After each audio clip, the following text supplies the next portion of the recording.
Bună ziua, sunt Liviu Popescu și vă prezint analiza zilnică a pieței de astăzi, 21 august 2012, aici la ufxmarkets.com.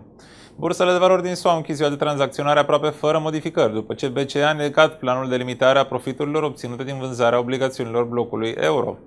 S&P 500 a crescut cu 0,01%, Nasdaq a scăzut cu 0,02% și Dow Jones cu 0,03%. Facebook și-a revenit și a crescut cu peste 5%, iar Apple a înregistrat un record de 665,15, sporindu-și valoarea cu 2,63%. Dolarul american s-a depreciat față de cele mai multe valute, deoarece investitorii sunt nesiguri pe tendințele pieței și se așteaptă să primească mai multe indicii mâine privind planurile băncii centrale la întâlnirea Comitetului Federal al Pieței Deschise.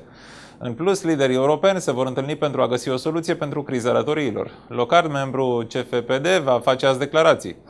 Pe piața mărfurilor, aurul a crescut cu 0,4%, închizând la $1.620 per uncie. Dacă trece de nivelul de rezistență de $1.626, ar putea ajunge la nivelul de suport de $1.641.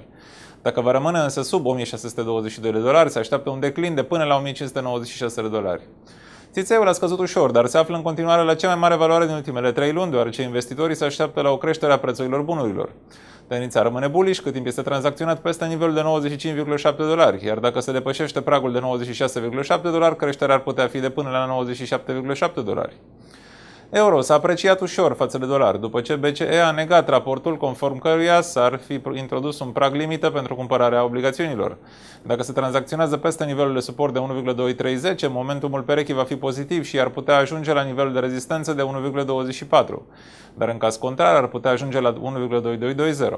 Ultima sa valoare 1,2355. Lira sterlină s-a tranzacționat aproape fără modificări, cu o ușoară apreciere față de dolar în contextul declarațiilor BCE.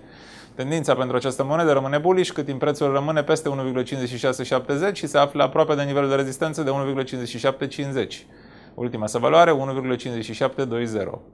Dolarul canadian s-a apreciat față de dolar datorită perspectivelor de creștere economică și speculațiilor că liderii europeni vor limita criza datoriilor. Tendința pentru dolar canadian rămâne bearish cât timp își menține nivelul de rezistență de 0,9920 și se estimează că va scădea înspre nivelul de suport de 0,9840. Ultima valoare 0,9880.